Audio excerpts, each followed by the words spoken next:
welcome to you from Geneva, Switzerland. I'm Rida Sadki from the Geneva Learning Foundation, and very pleased to be welcoming you to this workshop today. For all those of you who are interested in pivoting your events, conferences, trainings, this is what we call a challenge workshop. I'll be explaining exactly what that is. But first of all, I want to welcome you on behalf of the Geneva Learning Foundation. We're Geneva-based in Switzerland, a nonprofit with a mission to do research and development to really help tackle the threats upon our societies, doing research and development to find better ways to learn and lead. So today I also want to welcome those individuals who are joining us on Facebook Live. So initially this was going to be a closed event, but we got many requests from people who could not submit challenges, but who were quite interested. So I want to welcome, for example, Ndayo Iwat from Abuja, Nigeria. Welcome, and hope you'll find this workshop helpful to your efforts to pivot to digital. I also want to say and thank the Scholar team for being here. So to Charlotte Mbou, Charlini Kare, and Alain Blaise Tatsinkou, I believe, and potentially others who will be joining as well. You can, of course, submit your questions. We're several months into the pandemic, so everyone, I think most people understand much better than before how Zoom in particular works. And this is different. So if you are an immunization scholar, this is not part of any immunization-related activity. This is really specific to another strand, another program of work of the Geneva Learning Foundation, which is about digital scholar. So how we develop learning to drive change. You can see that what we've developed specifically in the context of the pandemic to support those who are trying to pivot their events, conferences, trainings, workshops to digital spaces is actually part of a larger program called Digital Scholar, which contains 8 modules. You can see the modules here. So I'm first going to just recap a little bit what happened, how we got here, and then we're going to dive into the challenges. I want to thank, and I'm looking for the names of, amongst the names of the attendees to see who here actually submitted a challenge. If you're here, please make sure your headset is working correctly. I really want to, and hoping to hear from you during this workshop. We'll be stopping at minute 55, so we'll be winding down a bit early. But let me start with why we got involved. We're an organization focused on learning and development and leadership development, on leadership for change. We came to this business of conferences and workshops. In March, we actually organized a pre-course conference for our largest program called Teach to Reach, and within the course of a week, we had 2,700 participants from 95 countries who had actually participated. And we realized that actually, without even thinking about it, because it's just part of what we do, every week we were actually organizing digital events with hundreds of participants for courses, for special events, for webinars, for all kinds of things, including this pre-course conference that we organized as confinement measures were being implemented in Western Europe and then North America. So we took a step back and we said, well, what can we do about this? Is there a way in which we could help other organizations? We're fully digital. We don't do anything face-to-face. We work entirely remotely, so the pandemic was no shock to us in that respect. We kept working in the way we usually work. But when we asked you back in March, what has been the impact of the shock on your work, on your business? You can see that we're mostly on the higher end of the scale.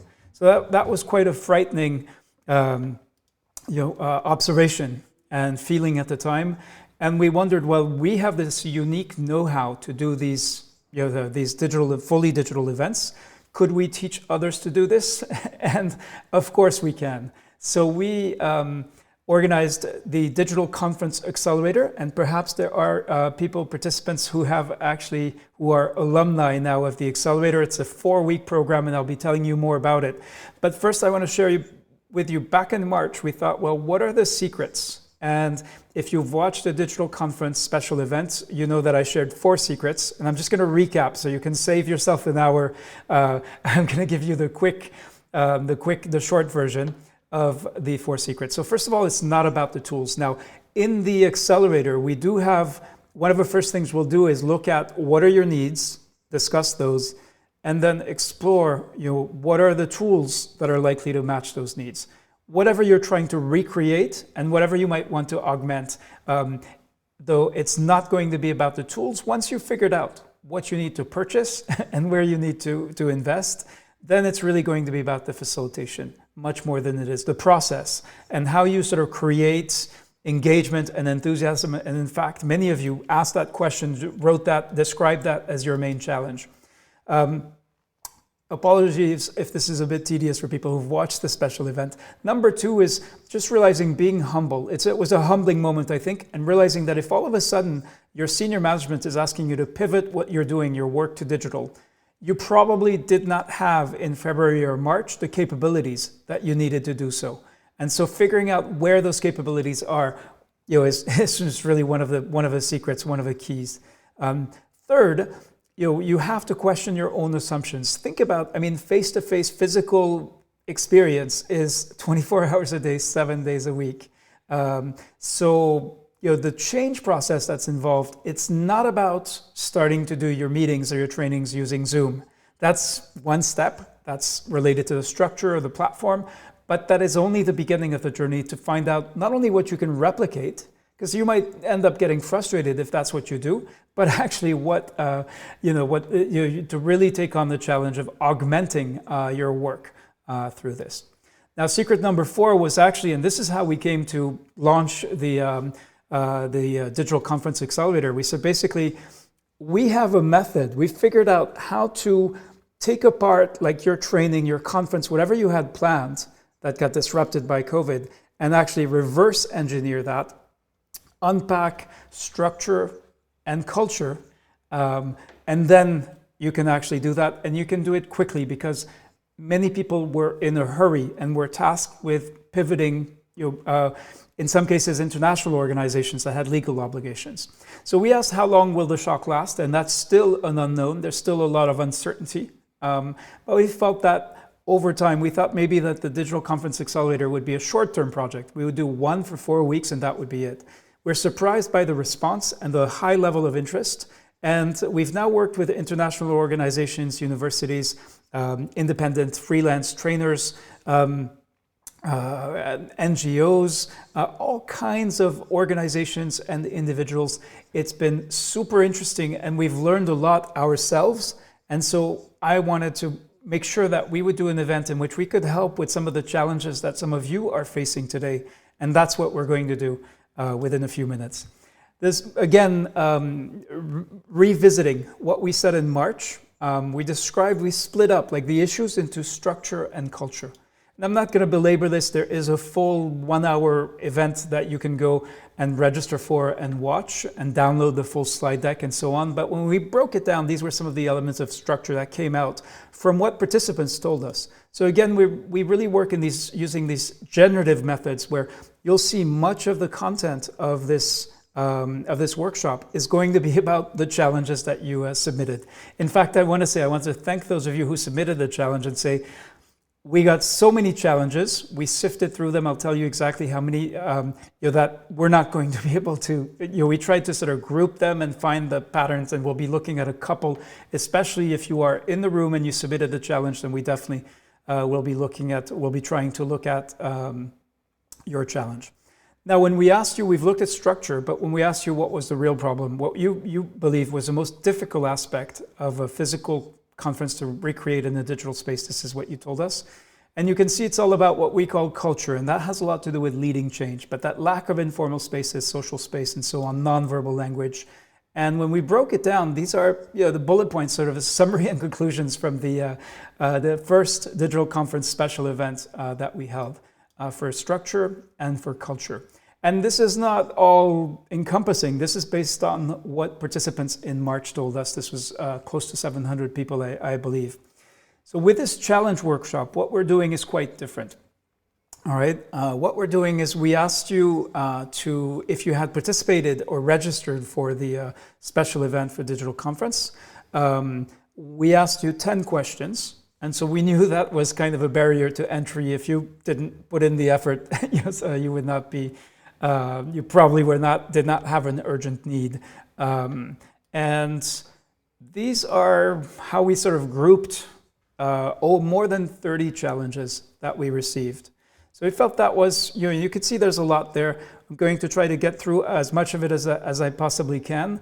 But again, we may organize, if there's real interest, and it seems that there is in the room, we may organize a follow-up. But really, the intent is to give you a taste of what we actually do in the Digital Conference Accelerator and hopefully help you along a little bit, whether or not you are able to join.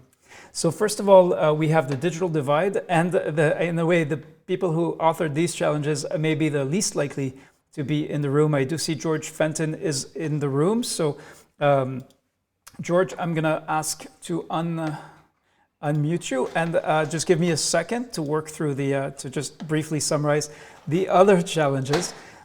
I wanted to make sure we didn't skip that most basic level, which is really of the digital divide. There's no denying that, yes, there's a significant segment of the world's population online. There are many problems that remain. Timothy Gachanga, who has been a scholar in our programs before, in particular the Digital Scholar Program in 2016 and the Collective Impact for Computer Science in 2017, wrote to us and said, well, actually, my problem is I usually rely on my university infrastructure to access the internet. And that is just something where you'll see what I'll share a little bit about what we've done in the accelerator, what we've been able to do around that. But first, let's look at the challenges. So how do we overcome connection problems? And I know that some of you right now are wrestling with I'm just going to mute George for another second or so, are wrestling with connection problems. And that's probably the most unpleasant thing. There's some simple solutions, things that we do and that we discuss and figure out if they can work for you in the accelerator that to overcome these issues. But the bottom line is voice works. Voice mostly works. And video not so much, but when people are motivated, they can and will overcome many connection problems. So what we explore is we share our know-how, the kinds of recipes and it's tips and tricks which we have used to actually foster enough motivation that we see people in our programs driving hundreds of kilometers to be able to attend. Thank you, Olaiwola Suliat Olanike. And for those of you on Facebook, I'm able to share your comments on screen, so please don't hesitate to do that. If you're watching on the Facebook Live feed, a warm welcome to you. So there's some very simple solutions that we have that have actually been able to foster such high level of motivation that we have people who will drive hundreds of kilometers, that will make their own arrangements in order to be able to fully participate. And that is what we share in the accelerator. Now, George Fenton's issue is here. You can see people living and working in remote locations face challenges in connecting to online events and need to be able to use mobile phone access without video. So George, I'm going to this time ask if you'd like to unmute yourself. And so we on purpose didn't ask for the names of organizations, but you're welcome to introduce to say a word about your organization and tell us about your challenge and what you have been able to do about it so far. Yeah, hi everyone. Thanks very much. I lead an organization called the Humanitarian Logistics Association. It's a membership organization. We have a very big network.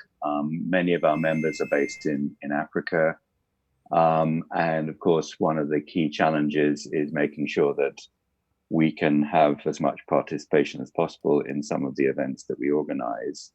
But of course, while internet access is better than it used to be, there's still challenges with connecting. In fact, I was trying to talk to somebody this morning in Nairobi, and we had difficulties with connection because of power issues. And so there is desire frequently to use platforms like WhatsApp, etc., just using basic mobile phone connections.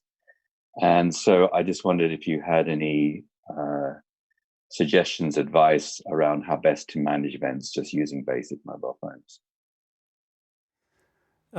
So I'm going to give you an unsatisfactory answer, which is that what we bet on is the rapid pace of change. So the big five, Facebook, Google, and so on, they all need to get, I think it's 1 or 2 more billion people online in order to continue being as profitable. So there's a big drive from these very large companies, for better or for worse, that is certainly up for debate, that is making this frontier recede. How far away can you get from a capital city before you have connectivity issues? And I think ultimately that's what's going to make the difference. However, I think there's a role for non-governmental international organizations, civil society, and so on, which I haven't seen before, advocacy and lobbying to make sure that there is democratization of that access and that connectivity. In many countries, people are still paying for metered bandwidth. So the more you talk online, the more you pay. WhatsApp is actually an exception to that, so it's a good solution in that respect. We find that the most basic solution, and it's actually key to what we do in what we think through in the Accelerator program, is moving to asynchronous modes of communication. So there is, and it takes a lot of getting used to, but one simple example is how you can make the recording available as a download. And then you can set up some kind of space, for example, a WhatsApp group or a Google form through which people can actually give their structured feedback and contribute to the discussion. We also use systems that are part of our Scholar package of interventions in which people can go beyond that, where they can submit and respond to each other whenever they're able to connect, knowing that that won't be all the time. But it requires, the technology is there to do this and to actually achieve a higher level of efficiency in dialogue than by synchronous means, by Zoom or WhatsApp. But the biggest shift is in changing the mindsets and the attitudes of people. And that's what we actually have ended up focusing on with most of the organizations we're working with in the Accelerator, is how do you get people to adapt to what the technology enables. So that's probably not the miracle solution, the platform that will work anywhere, even when there's no internet, because there isn't, that platform doesn't exist. But those are the two aspects we're looking at. I don't know if to what extent that is helpful, George, and to what extent exploring that further would be of interest to you. Sure, that's helpful, and yeah, it would be good to explore further. Great. All right, thank you, George. And you're the first, so I'm hoping if you, I'm keeping your microphone on. I've just muted you, but you should be able to unmute yourself. Very much hoping that other folks who contributed, and do raise your hand. You should see a little raise hand feature. So your little raise hand icon if you're not familiar with Zoom webinars, which is how we know that you want to speak. And so related to access is cost. And here we had actually surprisingly only one person, Barry. Let me see, Barry doesn't seem to be here, perhaps couldn't afford to be here, who raised the issue of financial costs. It's probably referring perhaps to financial cost to the individual. But actually, there is another way to think about it, which is if you compare, of course, the cost of connecting people for an event like this to the cost of bringing them together for a physical event, the cost is marginal. And one of the biggest insights, some of the participants in the Accelerator were able to look at the travel budgets, which were no longer being spent, and found that there was a treasure trove of budget available to finance digital infrastructure, and that purchasing that digital infrastructure, so a better Zoom subscription, something as simple as that, or a platform for conferencing, by redirecting that money rather than burning it literally and figuratively on airplane tickets and hotels, that could actually help the organization strengthen its digital infrastructure and give it new capabilities to open access, reach more people, be more inclusive, and move faster in terms of achieving its goals. Now, how you get to in February, March, having to pivot in an emergency, let me just get myself out of the way so everyone can read Sohini's message. How you pivot in an emergency is very different from thinking about it in the longer term. But certainly, I would encourage you, if you haven't already, to look at that. What happened to the travel budget if you're looking at an organization? And for individuals too, we find that between the costs associated with most kinds of most events, if you travel somewhere, if you have to pay out of your own pocket, it's certainly a lot more money. So thinking about that economy and that how that economy is political, how that economy is complicated, but how it creates opportunity as well as as well as barriers to access. So in practical terms, what we explore in the accelerator, and it's been a key theme for only a few organizations because we've worked mostly with nonprofits, but in some cases it's been, should we, for example, charge for our digital events? Or should they be free somehow? There's this assumption that everything online is free, which is actually being driven by the largest technological companies that are making profit through advertising, the sale of hardware, and so on. And that's not a viable model for most organizations. So many of you also ask questions about how to get started. So I'm checking to see if Eric Warmanor is here, and please raise your hand if you. And so, it just said, help me, to successfully train people online. And I think that successful part might reflect early experience, seeing people sort of move to Zoom and saying, okay, I want to, I can do this too. And here, for example, I created but couldn't make others join the meeting. So one of the key lessons that we share in the accelerator is really the need for deliberate practice.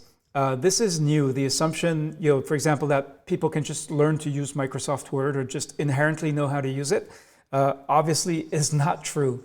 And so we focus, and it's the same with these digital technologies, that many of us certainly had to sort of fast track our learning, but there's a real need for practice. Eric is on his way, unlike another person that we'll see later who said, I don't know where to start. He started and is actually on the way to, if you couldn't make others join the meeting the first time, you'll get it right the next time. And in some cases, it can be challenging to figure out how to organize that deliberate practice if you don't have other people to practice with. That's one of the challenges. So these are not solitary. There's a lot of, the feeling that this is somehow dehumanizing or that this is, that distance separates us. But actually, in order to do this well, you need other people. You cannot do this alone. So that's for Eric. I see Mario Franco has raised his hand.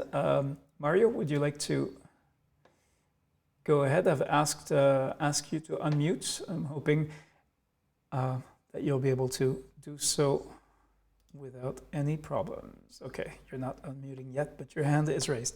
Wahid wanted to know, and this is a contrast to Eric. He says, I don't even know how to get started. This is, again, someone who is working in one of our programs, which is wonderful. And Wahid, I would point you to Google, and you'll see there's actually one other person who in their challenge has said, I went to Google and I started doing it. And a lot of these things, because you can do a lot with free tools, are actually super accessible. It's more accessible than other platforms. And thank you, Sohini, for further comments. Just sharing them, and we'll give you time, hopefully time to read them. A lot of these platforms are super accessible, and there's so much you can do, even if you work in a low resource context. That problem of connectivity is there, but we see when people are motivated, they will find the ways to connect and get a good connection in most countries.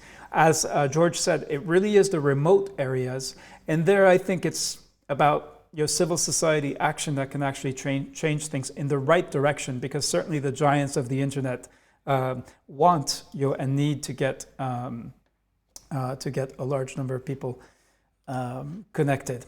Now, Marshall Nancho is a medical student who has a YouTube channel and is wondering, how come I'm only getting 100 subscribers? In other words, asking, am I doing something wrong? Okay, wonderful message from Ebede Chiniere Blessing, who says, one can practice with a less technical group, maybe families or just colleagues. It does work. Thank you, Ebede.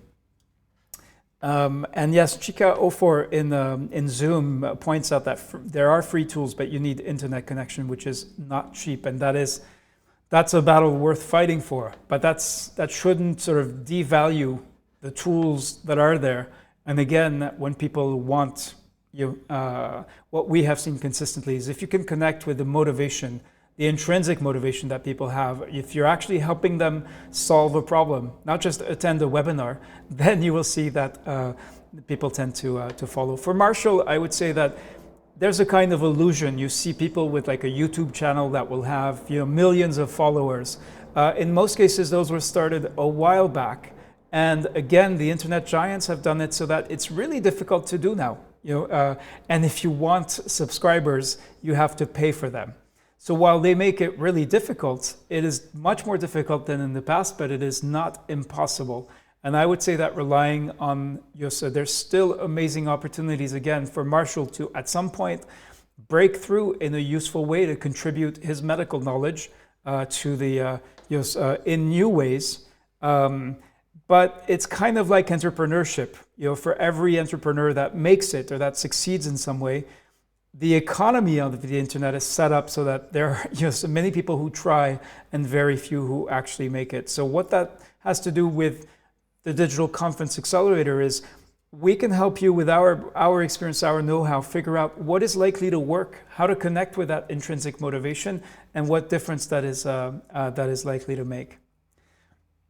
Now, there are two seemingly different kinds of questions, but that may or may not be related. I'll let you be the judge with respect to your own experience, and you can see it here. So first of all, we had Chika Ofor. Okay, and I'm glad Chika is in the room. Let's see if her connection is working today.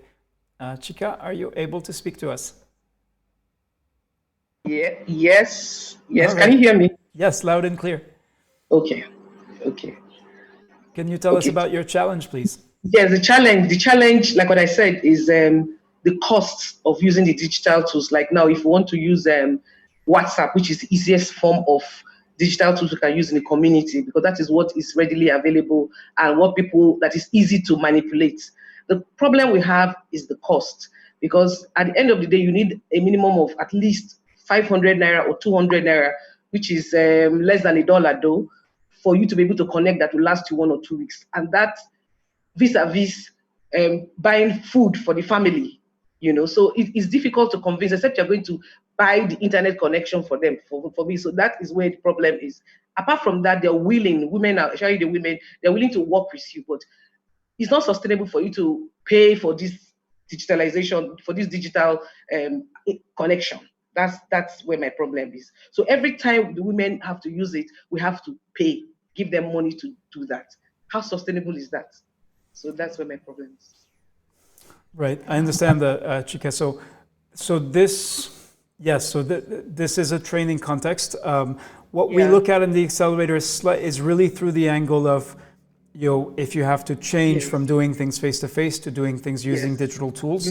And if you think about what you would have to do if you had to have people driving around, for example, or if you're in a large country, maybe flying around or taking the train, and you think of the associated costs of that, how would that compare to the cost of buying bundles for the women involved in this program? There's a kind of warped perception because of the notion that everything on the internet is free. But I would encourage you to do the analysis, to look at what it would cost. You say it's not sustainable, but then any program is going to have costs in order to do work, compensate people, recognize the effort made. So I wonder, I'm not saying that there's an easy solution, but I am saying that if you do the comparison, how much would it cost to do this in a physical space, without digital tools? Would you even be able to do it?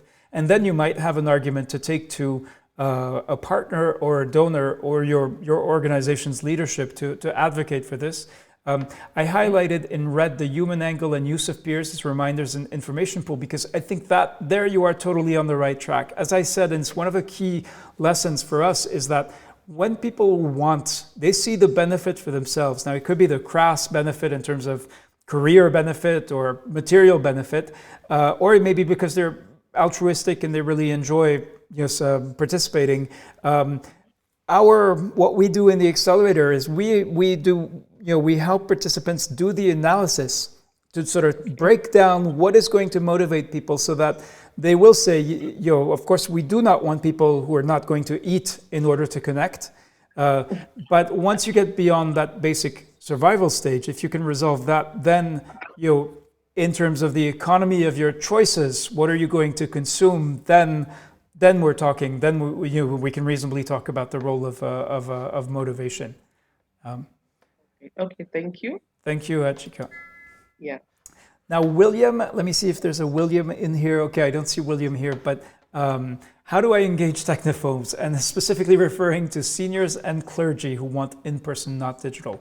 I'll get to that because there's obviously, that has to do with a resistance to change. So with the culture pillar of the accelerator. And that's actually what we tend to focus on. The technical issues, like the technical solutions, they're actually all there. If you know where to look, you can find whether you need something that is free, that you don't have to pay out of pocket for, or whether you need a technical solution that's more sophisticated, more complex or whatever, that does have a cost. That is the easy part. The hard part is what William has put down here. And I would say, what we do in the accelerator, we unpack, first of all, the assumption that any one group somehow is a technophobe or does not want to engage with technology. I believe that's a fundamentally flawed assumption in today's world because technology is embedded in the fabric of our lives. It's embedded in everything we do.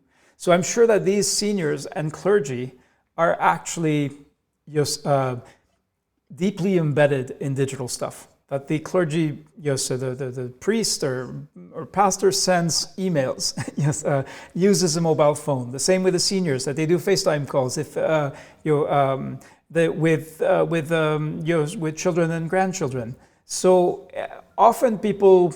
One of the things we teach in the accelerator is to distinguish between what people say is their reason for not doing something, and then what is actually going on. How do you unpack what are the actual dynamics and what is what we call actually the motivation package? And then we look at what solutions have worked to actually lead people through that change. And that is actually what we focus on.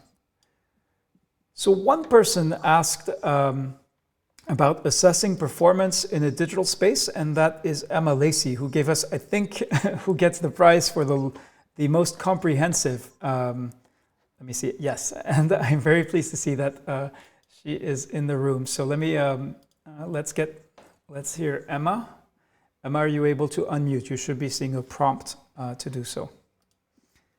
Hello, my name is Rashenda. I'm actually representing Emma Lacey, but I'm the one who wrote the whole essay there for you. Right. We had to move rapidly online to deliver our training. We train people from around the world, but usually they come to us or we go to them.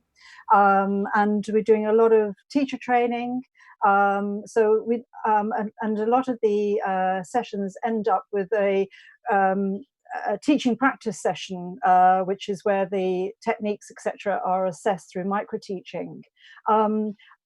All the other stuff is going swimmingly well. Managed to make it interactive, managed to make it through live online teaching, keeping that learner-centeredness that we have been developing all the time. But what I am failing to do is know how I can possibly emulate a teaching practice when people are really going to be teaching face-to-face. They are eventually going to be out in the classrooms or learning environment somewhere. How can I replicate that online?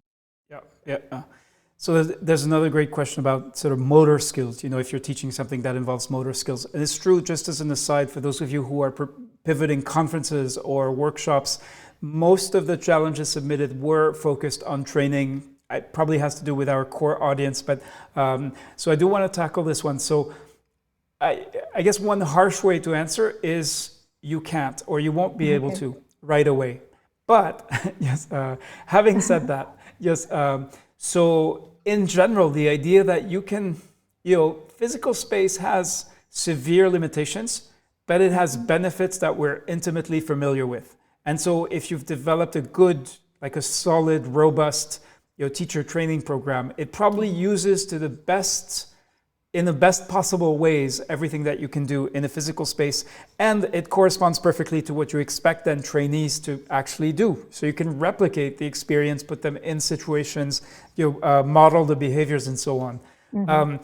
There is around 40 years of research and evidence that demonstrates that online scenario-based simulations can be tremendously effective to replicate that to an unexpectedly high extent. If you just, again, look online, I would recommend Ken Sparrow's guide from the American Training and Development Association that is called Online Scenario-Based Simulations. He literally wrote the book on it. He's someone we've worked with in the past. And Ken has built very simple, so we're not talking about 3D virtual worlds or any of that. We're talking about basically telling a good story and then presenting people with decision points, and having them do the deliberate practice that those decision points involve, and then having, again, shifting to asynchronous feedback, where people will describe what would they do, or they can film themselves actually carrying it out. And then you have someone on the other side or a machine on the other side that can assess, that can do the direct observation. That tends to be what trainers miss the most. It's true that when one human with requisite expertise is observing someone else who is training up to develop that expertise, that is super powerful. There is no digital system that can replace that in the same way. But I would point you to look at, I would encourage you to look at online scenario-based simulations. And then in the accelerator, we have tons of sort of materials around that. And really, again, overall, the biggest shift, the technology is there to support it, to shift to asynchronous modes that don't require us to be connected to each other at the same time. But humans are not ready for that, and it's going to be a long change process. And there's some really complex issues around assessment, like formal assessment of various kinds, when you need to determine if someone is capable. So again, we're not there yet, but I wouldn't give up, and I would look at simulations. I'm trying desperately to adapt it. Actually, I've just come straight out of the classroom this morning, and the lads that I've been training are all due to deploy to various places around the world. And so they were saying, but we're not going to be online. We're not going to be doing this, and it's just trying to get them that feeling that what they've done is transferable. Yeah, I think one of the hardest things to do that compensate. So we do an activity in our courses called the remote coffee, and it seems deceptively simple. It's based on sort of research done many years ago. All we do is we randomly match people in the course. We tell them have a coffee together online. And that little activity alone makes up for probably one of the biggest gaps that we have the least know-how in sort of filling, which may not seem related to developing the competencies and the capabilities you need, but it's the social space. So there's a surprising amount of stuff in terms of tacit knowledge, sharing of experience, just like being human with practitioners that, learning the behaviors of how you behave, stuff that is not in any manual or that's not in the training, that comes from sharing that social space. So I would also encourage you, and we would do this in the accelerator, we would look at where are the social spaces where people can just enjoy being together, where can they observe each other to learn all of the tacit nonverbal stuff, and you can, again, it's not as good as what we're used to because we're used to what we're used to. I don't know if that makes sense, but that's how no, definitely. I would say. Yeah, thank you very much. All right, thank you. And so it's not Emma, but... No, I'm Rashenda. Okay. I put it in chat. I wrote the diatribe, sorry. All right, well, wonderful, thank you. I mean, we actually hope to elicit more detailed contributions, so that's actually much appreciated. Thank you. Thank you. All right, here we have another... how often should we have live scheduled webinars during our online training program? And this is from Sylvia. Let me see if Sylvia is here. No. Okay. So we won't be able to hear from her directly, but this is one of the most common things, like in that emergency mode, when people said, okay, we had planned to do, 2 full days of training, or we had a 2-day conference scheduled, and now what can we do? And most people realize, so some people went ahead and just said, we'll do, 2 times 8 hours on Zoom. Okay, Sylvia is here, wonderful. So let me, and so very quickly people realized that, or at least some people, thankfully, realized that that was hell.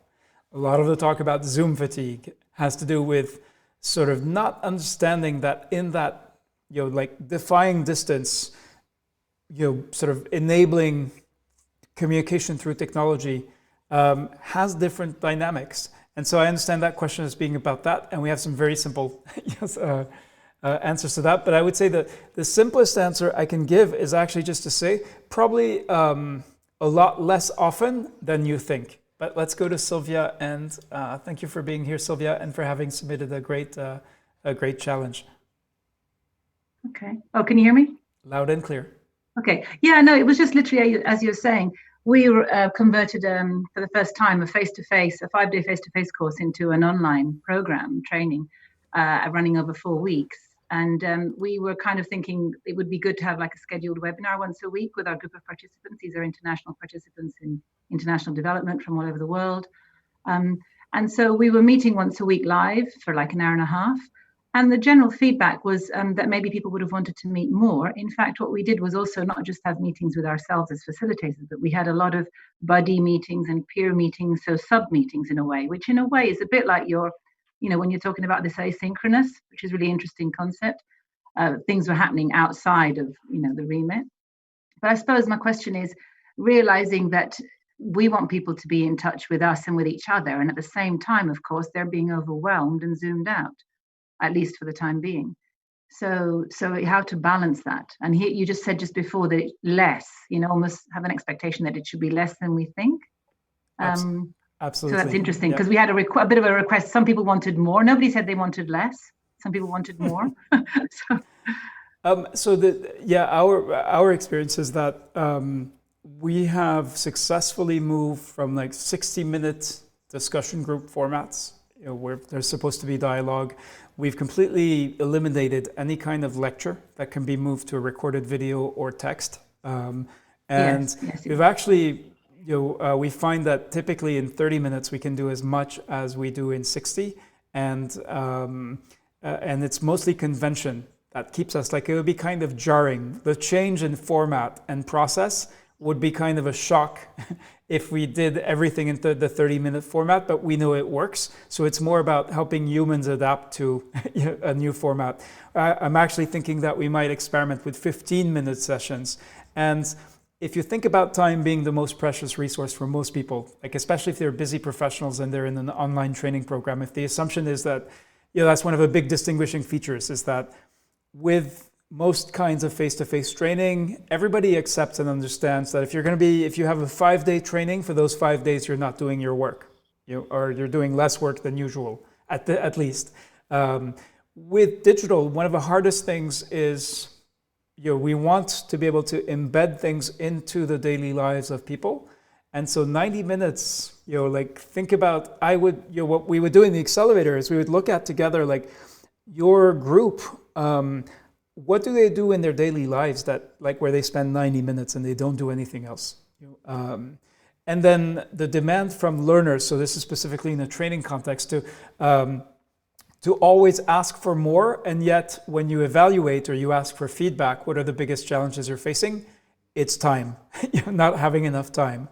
So we see through that and actually believe that the trick is to find two things. One is test sort of reducing the time, and then second, for people who want to sort of indulge and engage, find other ways for them to do it as peers, for example. That's the remote coffee example, but it could also be, discuss the assignment together, or work on the project together, and define sort of various ways to. So one example is we set up a form where people can submit questions or challenges that they face, kind of similar to what we did for this one. And then that sort of makes the process more efficient.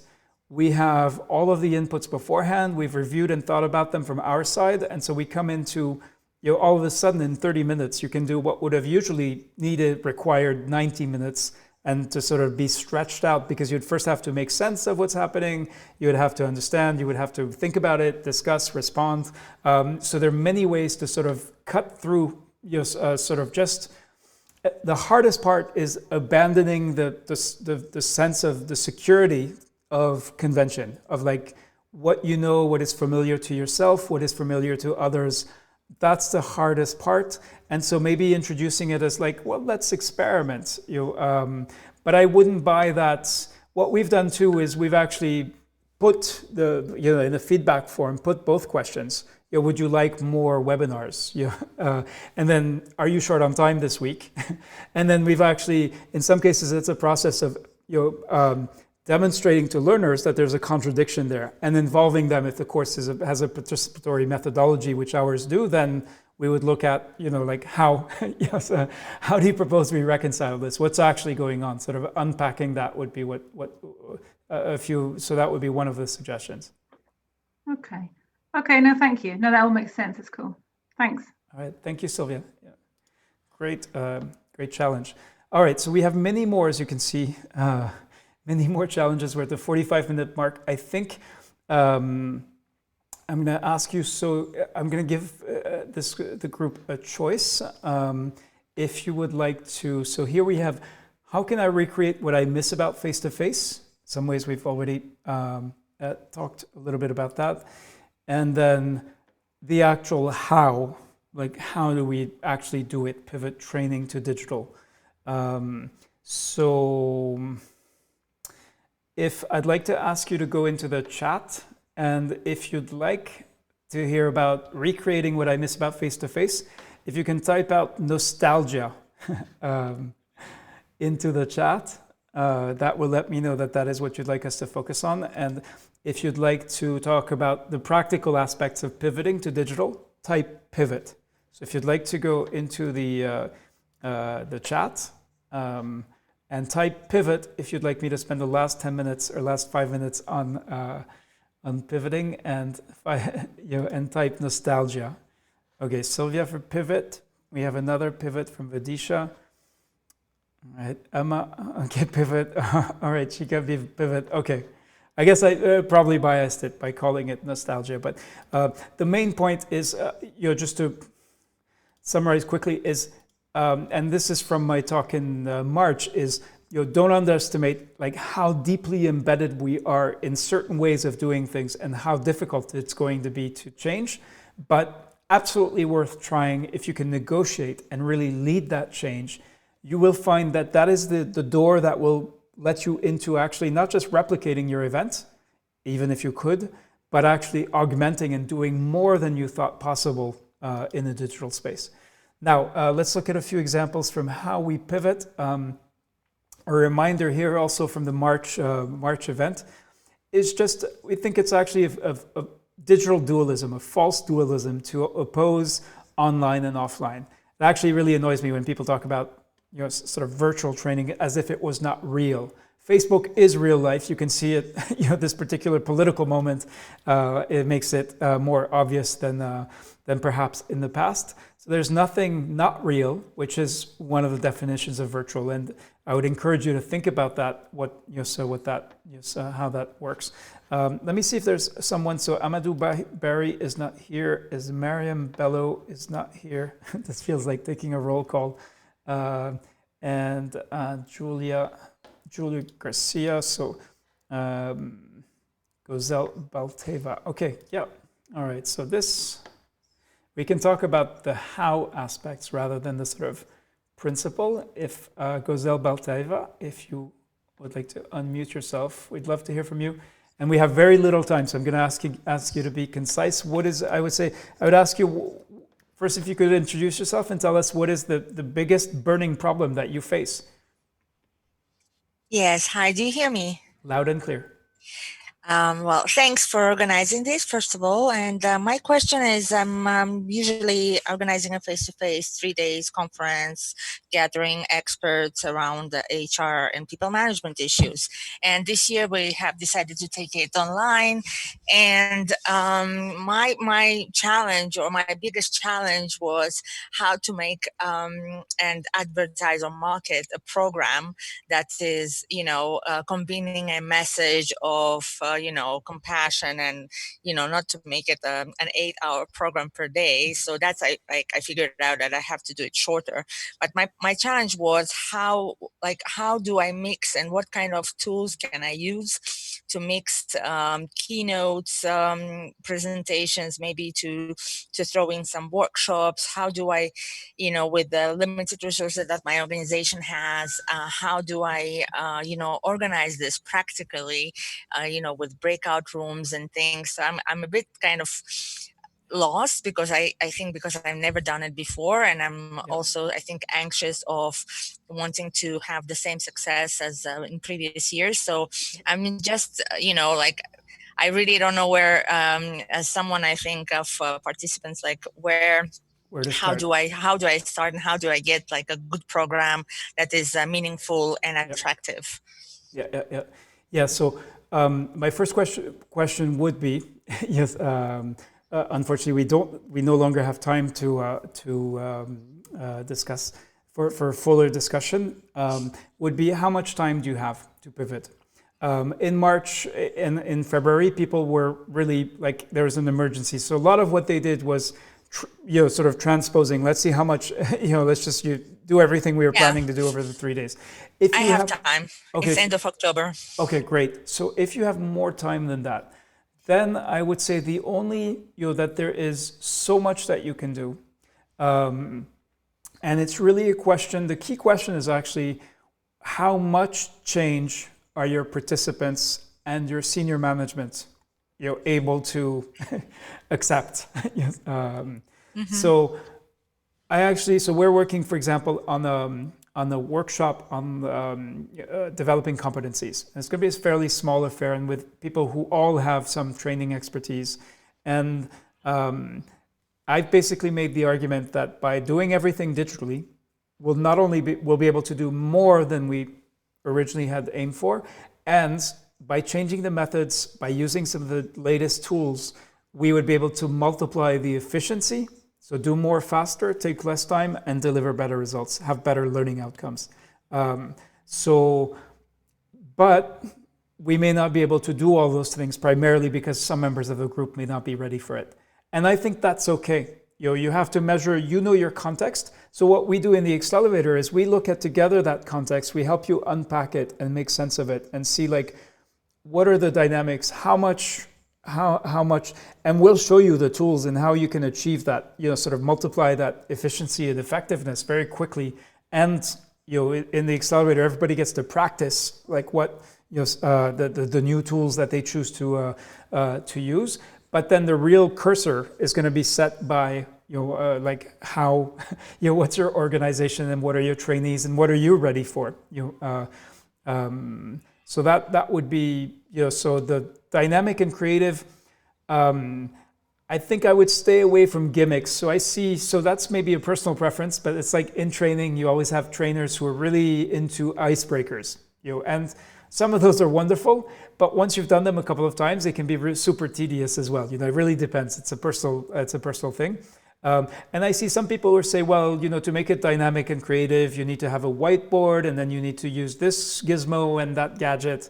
And I would say it's not about that. I would say that if you have until October, but you don't have too much time either, and you probably have other things you need to be doing, and this was probably not planned.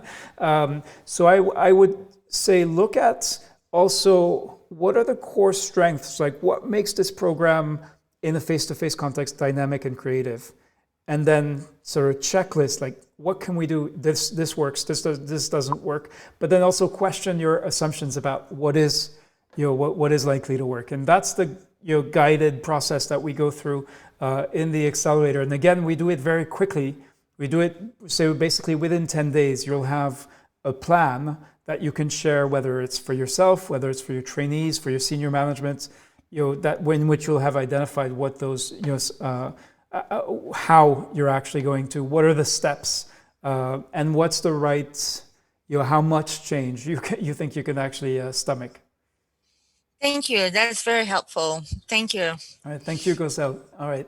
Just keeping track of the time, I want to take a couple of minutes to, first of all, say a word about the Digital Scholar Program. So we have not offered it, in part because we've redirected our programs to COVID, but it is coming up probably in September or October of this year. So this is a full, so this is a comprehensive program that you can take at your own pace. It's of course all digital. I want to go back to the accelerator just to recap, what is it? So basically, it's 4 weeks. And if you do the accelerator correctly, it's not going to be like a course at all. It's going to be a support system for the work that you're doing, trying to pivot your event or your training. What's special about it, I hope you've gotten a flavor, a sense of it today. It's really that methodology grounded in our experience, our practice, our know-how, and the know-how now of many others who've contributed to the accelerator. You'll find many case studies, many examples from other organizations and individual trainers, all kinds of scenarios and configurations that you can learn from. And how does it work is we do a daily check-in, and then we also have a system, so it's 30 minutes. And we also have a system where you can submit, like, what's your burning issue? What's the thing that you're wrestling with? And of course, then we do spend more time helping you unpack and identify possible solutions, working through that. And we do a lot of peer-to-peer interaction. So there's a process where when you draft your plan, you're actually going to peer review the plans of others, and they're going to peer review yours, and that's going to give you the keys to the, hopefully a lot of interesting feedback from colleagues who may be in completely different situations, but who are going to, who are going to have fresh eyes on your plan. And we found that peer review consistently gives sort of more ideas in less time than any other methods that we know. This is just to show you what the accelerator, so on the Learning.Foundation website, actually looks like. And you can see that we have many case studies, we have tons of resources, and we're really building everything in the accelerator was built in response to a question or challenge that someone in the accelerator faced. All right, so the idea was really, having now gone through, let's say, phase 1 of the accelerator and having built that knowledge base, we wanted to take a step back and offer an event that everyone could attend. We know that price and affordability in some cases has been an issue, but unfortunately we do not have a partner who's been willing to sponsor participants despite what we think is the critical importance of this program. So for right now, it does have a cost, but we hope, again, that if you're organizing a conference, looking at what the different costs are, we're hoping that this can be, something like this can be useful, and therefore that the cost can be justified. And we're always happy to talk about, discuss with these issues with partners, organizations, or even individuals who are doing super important work, need help, and are interested in using this program. So that's it for this time. I want to thank, participants on Facebook, as well as those of you, especially those of you who submitted challenges. And in fact, for those of you who submitted challenges and were in the room today, what we're going to do is we're going to invite you to the Digital Conference Accelerator. You'll be able to come in and go through the first module, which is really about figuring out what are the questions and the problems you want to solve. If you've done that already, perhaps you don't need it, but if otherwise, we hope we wanted to thank you for having made the effort of sharing your challenge, and hope that this in some small way has been useful. And of course, we hope that you'll also be able to join beyond this, the initial phase. So look for the email that will let you in, give you the keys and the password to get into the first module of the accelerator. Want to once again thank you very much, and in fact, I believe I have even yes, we have a screen to say thank you. This has been a wonderful event. I've learned so much, and we're learning so much about pivoting to digital in ways that we did not think of before. And that's, so that's really heartening. We believe in this kind of interactive, challenge-based, rather than trying to build some kind of corpus of knowledge, keeping it dynamic, just because the world we live in is moving so fast. And this is one of the ways, one of the methodologies that you've experienced through this session, through which we're actually able to do this. So once again, wishing you well wherever you may be. Good morning, afternoon, or evening, and take care. Bye-bye.